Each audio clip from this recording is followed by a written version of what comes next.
Hello everybody, welcome. Today we're going to be talking about the latest episode of SWV Xscape, the Queens of R&B, episode 3. So let's get right into it. So Taj and LaTocha meet up. Taj is a super cool person, I gotta give it up to her.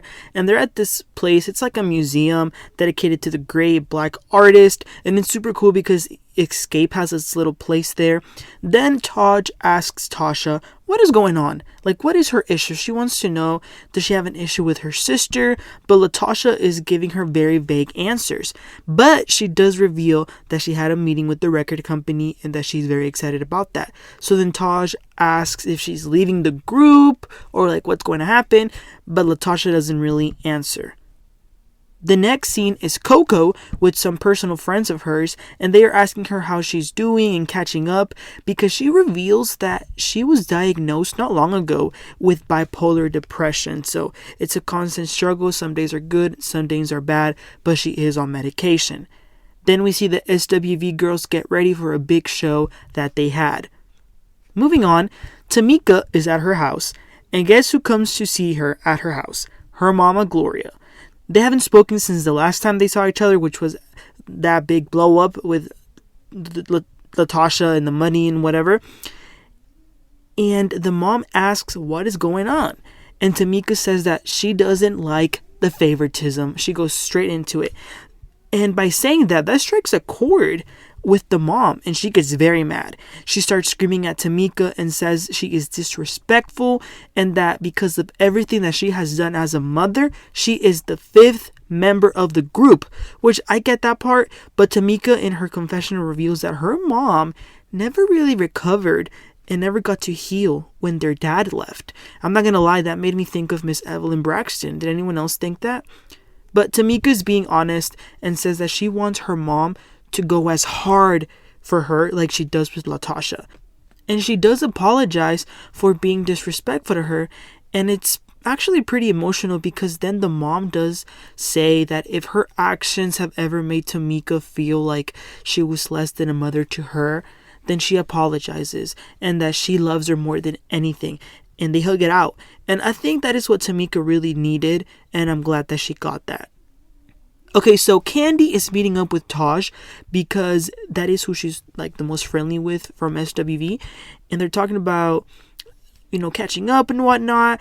And then Taj carries the bone about LaTocha and the solo thing. Kandi's shocked because it feels like the exact same thing that happened years ago. According to Kandi, LaTocha did the same thing of being secretive and acting like she was going to leave the group. So she's not really too excited about that, about LaTocha getting this solo deal, because it's like history repeating itself. But they are all going to meet up later to set everything straight. Somebody else that I really like is LeLee. She is with her son having some dinner. She's so dope, and I think she's probably a good mom from what we saw. Her son is actually a rapper who's very talented, but she wants him to know about the hustle. Like, she doesn't want him to just have it. She wants him to actually work.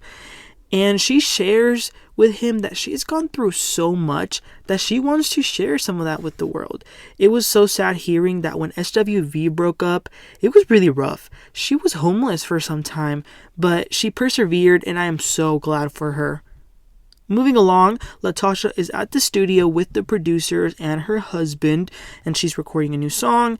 And then after that, she talks to her husband and tells him that Kandi sent a message about that meeting that both groups are going to be having. And let's not forget one thing. LaTocha hasn't told her group members about this solo project, but her husband is boosting her ego, saying that she should go to show them how talented she is and stuff like that. So it turns out that Coco's son also wants to be a singer. He was recording a little video singing, and then Coko walks in, and they're talking about buying expensive things because he wanted his mom to buy him a bag. Then Coko says, well, when you finish school, you'll be able to buy whatever you want. And that's what he wanted to talk to her about. He doesn't want to go to school anymore. He wants to focus on the entertainment world. Coko says that's totally okay, but do not abandon school, where he has been doing really good and Coko has been paying for it. So it's ridiculous for her to hear that he wants to end it. And I agree. He can definitely sing or whatever on the side, but still do his education. Then he brings up an excuse that a lot of young people say, and I get it because I'm his same age, I'm 19, and he says that he doesn't want to do something that is not going to make him happy. Again, I get it, but you do need security as a person. You do need to pay the bills. So I hope that he continues to fight for his dreams, but that doesn't mean that he has to give up his education. Then they call his grandma and they say that they're going to maybe take a gap year so he can figure it out. So finally, it is the meeting in Atlanta with SWV and Xscape. They have a lot to figure out with or without Tasha, says Taj.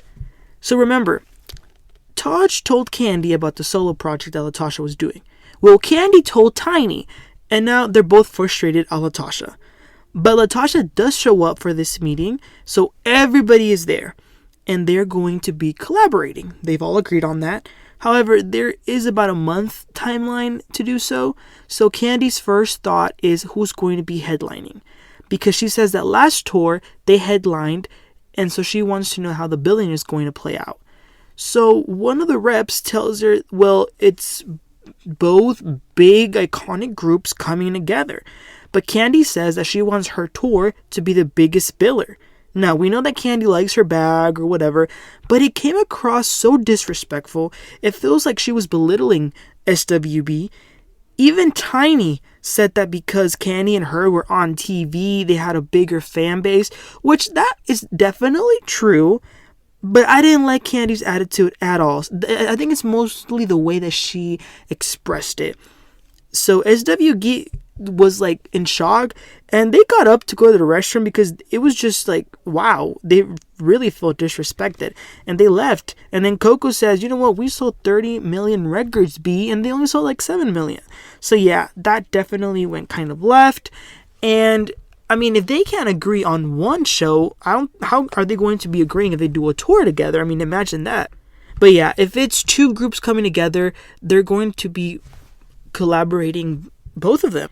It kind of seems like Kandi wanted it to be Xscape with SWV, but that wasn't the case. They wanted to do something together. So we're definitely going to see how that plays out in the next coming episodes, because that was the end of the episode.